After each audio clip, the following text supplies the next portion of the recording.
This is not the sort of place for a farmer. It's funny that I still consider myself a farmer despite not having touched a field nor plow for decades. Yet perhaps the desire to grow and cultivate is woven through the very fabric of Earth Genasi like myself. Though I suppose all of this is simply mental energy wasted, as thinking about farming can't help me here in hell. My name is Joland Grei. This is a short memoir or recap of the many pacts and boons I've made and received throughout my life. This entry will begin when I resided in the hellish prison of Mentiri, within the city of Dis in the 9 hells. How I came to be there is a tale for another entry, for I don't yet have the strength to relive those painful memories. I suppose I make this account for my brother or my mother, but on the very likely chance that they do not ever discover this record, then it's for the unfortunate souls who find their way to my sad corner of the plains. What you must first know about hell is that it's hot, very hot. I sweat and I sweat and I have little hope of regaining that moisture. The ground of this devilish prison is made of rough metal that is always just too hot to touch. But since you don't have anywhere to sit down, you're constantly walking on this hot gridiron. And since you don't want to stand around too much or risk catching the attention of one of the bearded devil guards or even one of the other not so kind prisoners, moving is always the best option anyway. Meals come around once a day if you're lucky enough to fight your way to the front of the throng to grab some. It's a wonderful one-course meal of whatever they could find leaking out of their local trash heap. Yet with everything else we suffer, it's still some sick measure of comfort.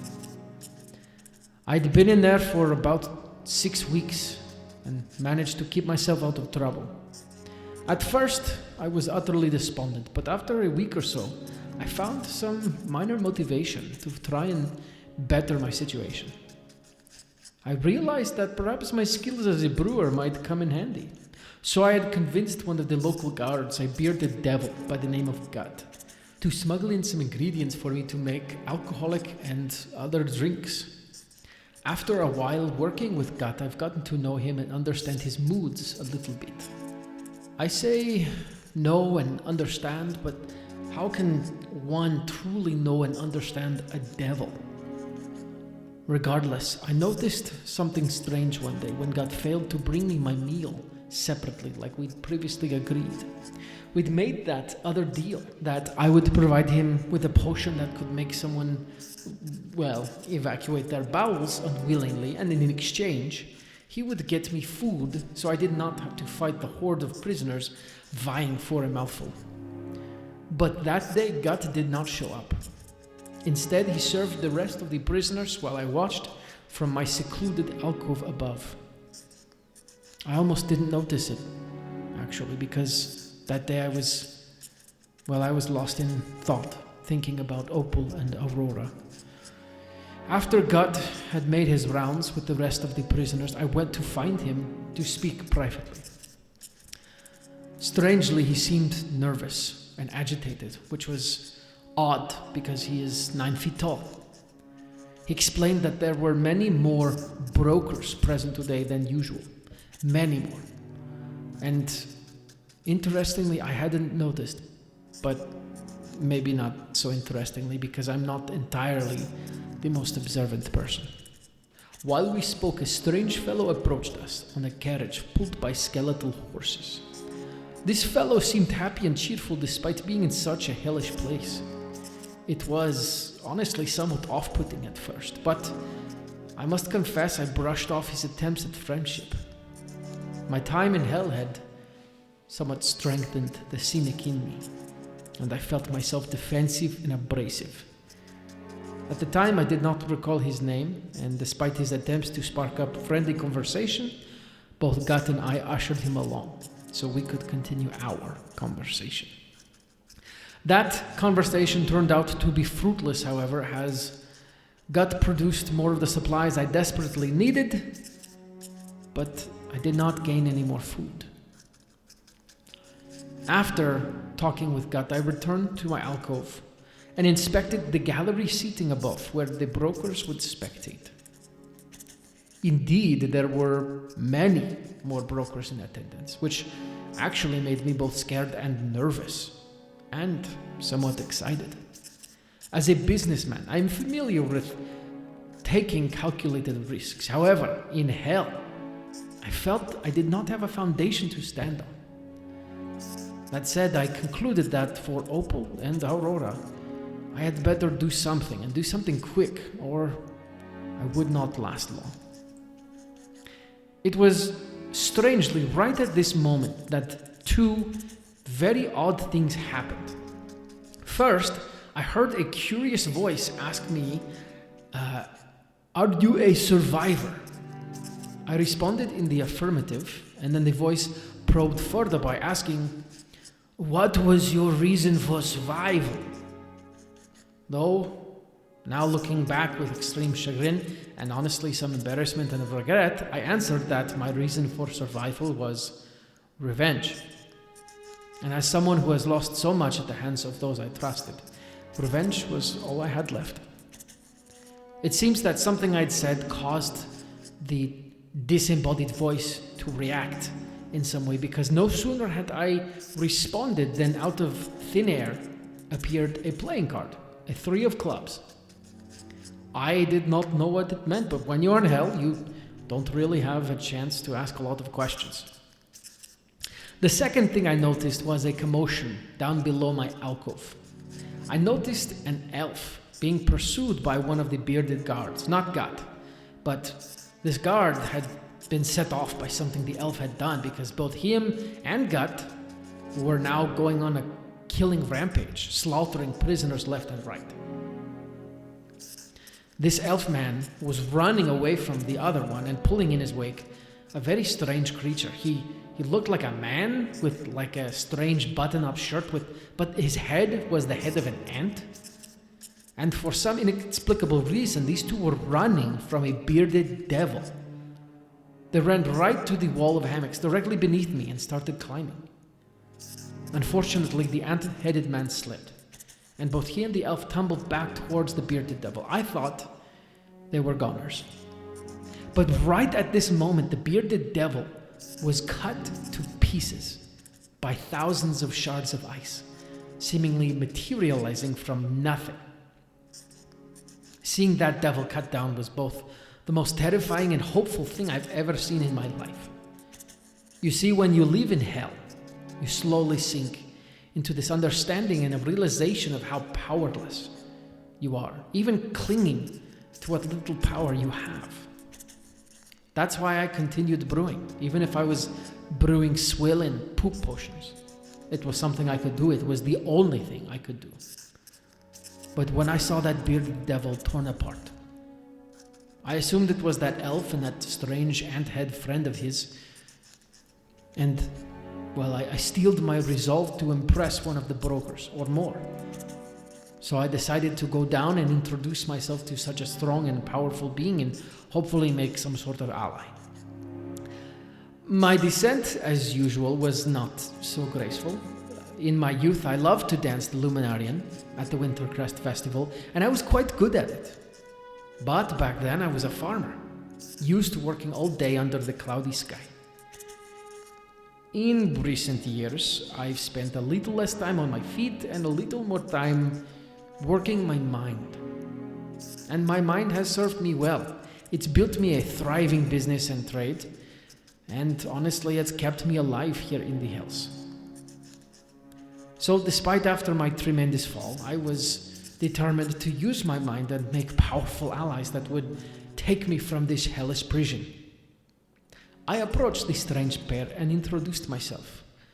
The elf turned out to be a young man by the name of Ilan Barbeau, and the ant-headed man called himself Cyril, and strangely enough, he could speak common just like the rest of us.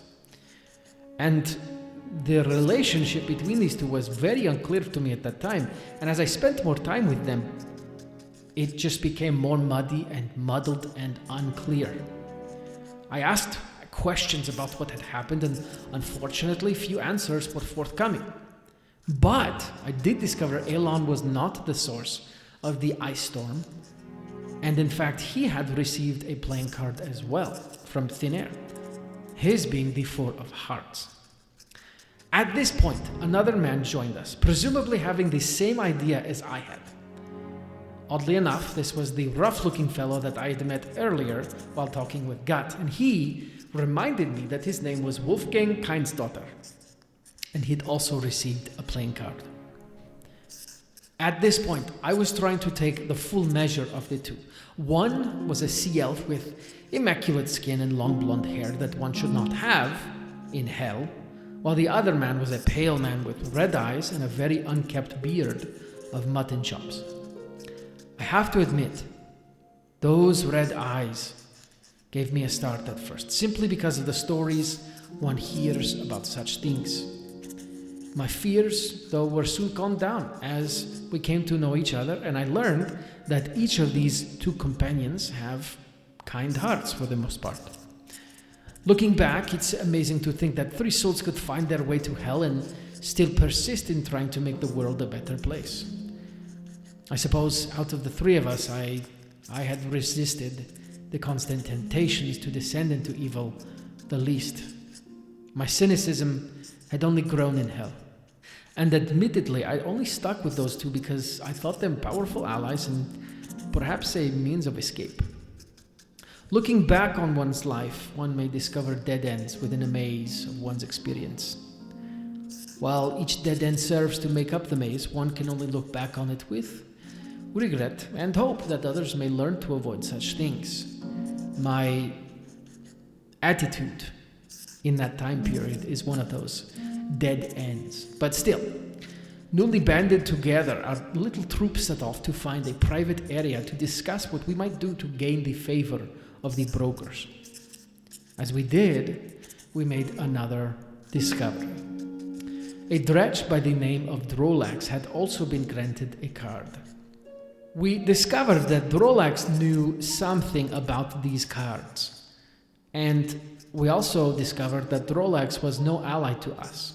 So we used whatever means we had to discover what Drolax knew about the cards. And the means turned out to be an imp that Elon somehow could control, which I still don't understand. It turned out that this card was a sort of signifier or invitation of some sort. We hoped that it would be from a broker. However, in hell, you have to be careful about how you spend your hope. We went to talk to a companion of Drolax for more information, but this companion turned out to be Drolax's relation. But lucky for us, there was no lost love between the two. No sooner had we finished our meeting with this other dredge than a loud voice was heard, ushering us into the pit. Now, at this time, I had been in prison for about 5 or 6 weeks. I had never seen nor heard any instance where the prisoners were ushered into the pit. Yet for some reason, as soon as I heard that voice, I was filled with a great feeling of excitement and energy to go to the pit to fight. I am not a fighter. This is something you must know. As a boy, my brother Roland was the fighter, while I was the thinker and the strategist. Yet when I heard that voice, my body filled with adrenaline and I looked for enemies. So we all made our way to the pit, hoping this would be our chance to impress some of the brokers. And once there, we were treated to luxurious and not burning hot sand. As an Earth Ganassi, I must admit that I don't love sand. And in fact, some people incorrectly assume that all of us love earth and sand and dirt. But frankly, I find sand to be a bit tacky. Imagine if you had like a little cousin who always seemed to be tagging along and you couldn't find a way to get rid of them, yet they always end up showing up to parties wearing the wrong thing and speaking too loud. That's how I view sand. Yet in that moment, that sand was gloriously cool to the touch and a very welcome sensation. I almost wasn't even able to fully enjoy the sound because of the rush of adrenaline I felt, however. Looking back, I obviously realized that I was under some sort of magical effect. However, at the time I had no idea.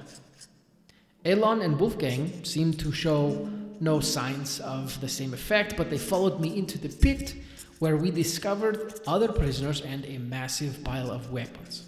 Before we knew it, the pit fiend declared that we would fight. And the fight began. I immediately searched for a shield while Elon and Wolfgang made their way through the weapons. And with shield in hand, I began slinging spells left and right. I was unstoppable. It was going pretty well. I had cast Thunderwave and destroyed an earth elemental completely, but then another one came in and sucker punched me right in the gut. And that's when I blacked out. I don't remember anything else that happened in the fight.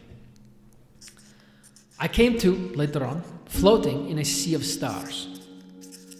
I discovered that it was the Astral Sea and that Elon, Wolfgang, and I had been saved from annihilation by a man named Gino Calamenti.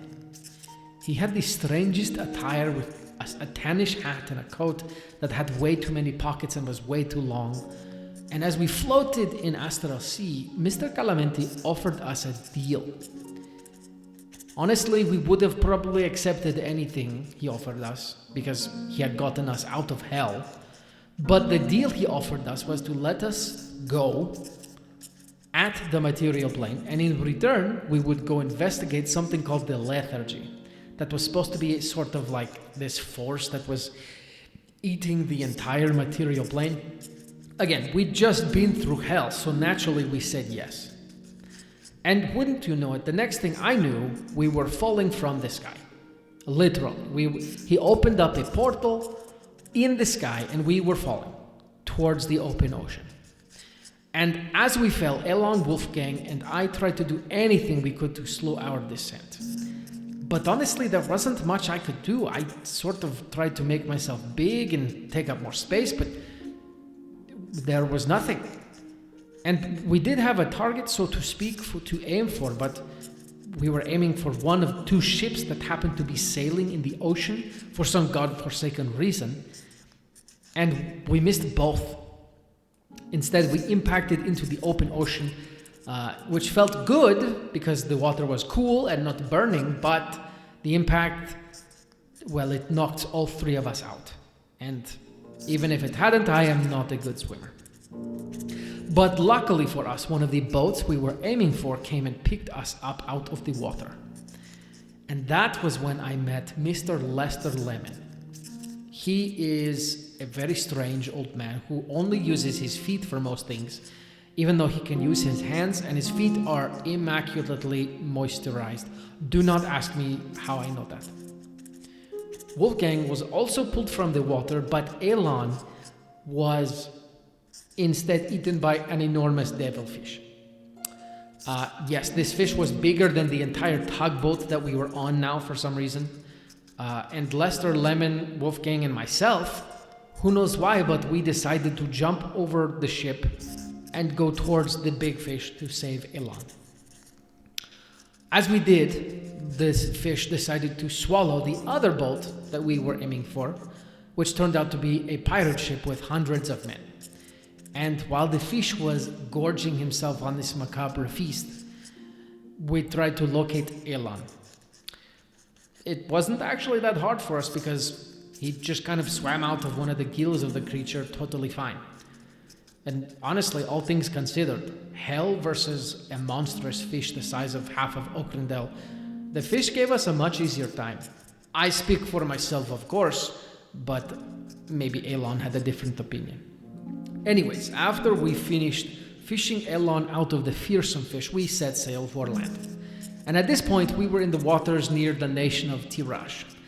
And as a proud Gastian, I've never actually been out of the country, though many of my wares have. I was even less familiar with this particular range of coast in Tirash. So when Lester Lemon asked us where we would like to be put down, I had no qualms about going to the nearest settlement And that settlement turned out to be Crestor. And it also turned out to be a very, very big mistake. The next day, we arrived at Crestor, where Lester Lemon brought his barge up to the very edge of a long dock. I did not think this was strange because, frankly, Lester Lemon is a very strange, albeit earnest and helpful person. He then took his leave of us quickly, and we moved down the length of the dock to the shore. The very moment we stepped off the dock and onto those cursed shores, I knew something was wrong. It actually was not hard to know something was wrong because at that moment, very loud alarms sounded and spotlights shone directly upon the three of us. We were naturally confused, so we waited, and we were soon met by three individuals. One of whom was a very large, angelic-looking man who introduced himself as Sheriff Don Talaab.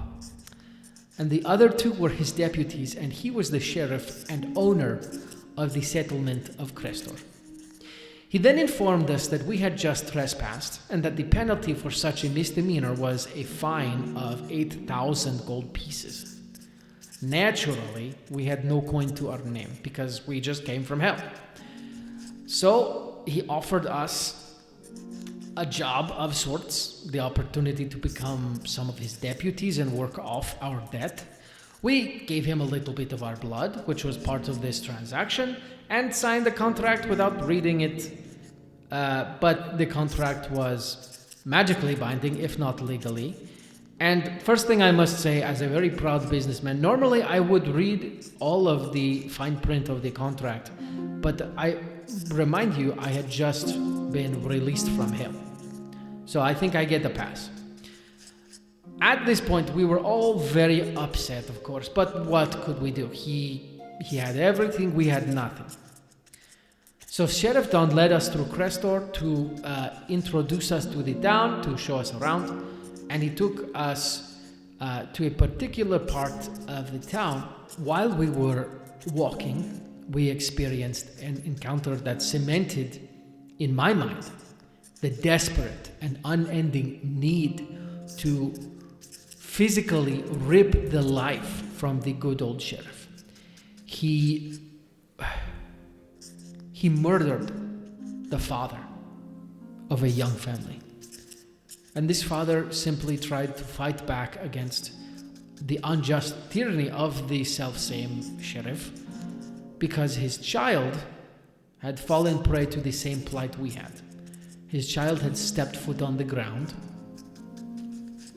and was therefore trespassing. The sheriff squished that man like a ripe berry, splattering his essence along the walkway. And he did so in front of the man's wife and in front of the man's children. I swore then, within my heart, to whatever gods may fly above or whatever gods lie below, that I would see the life of Sheriff Don Talaab spilled upon the thirsty ground. But that would have to wait. After that grisly scene, we prepared for our mission, which was to travel to a nearby town called Hertenberg. This mission had come from Sheriff Don and was a way for us to earn a few more coin against our debt. And we were supposed to prepare Hertenberg to become assimilated into Crestor. Lucky for us, and quite coincidentally, this Hertenberg also seemed to be a hotspot for the lethargy. Or at least that's what Mr. Calamenti had told us. So it was that we departed Crestor, being deputies in name, but slaves at heart, to a devil of a man. Each of us had known each other for very little time, yet we were each determined to see each other survive this ordeal and hopefully put an end to one man's tyranny and the mystery of the lethargy. Now, as I close this brief account, my mind again drifts to a cold and rainy night that seems so long ago. I can still smell the scent of burned wood and sizzling coals, and again I renew my commitment to my dear Opal and my beloved Aurora. I will not rest until I have my revenge for you. But I may make my way there in a meandering and directionless way. It seems my path leads towards Hertenberg. And the paths we tread can only be known looking backward, yet we must traverse them looking forward. Such is the curse of walking this path. So I thank you for listening to this account of some of the pacts and boons of my lifetime, and I hope you'll continue to join us on this journey in the next portion of our story.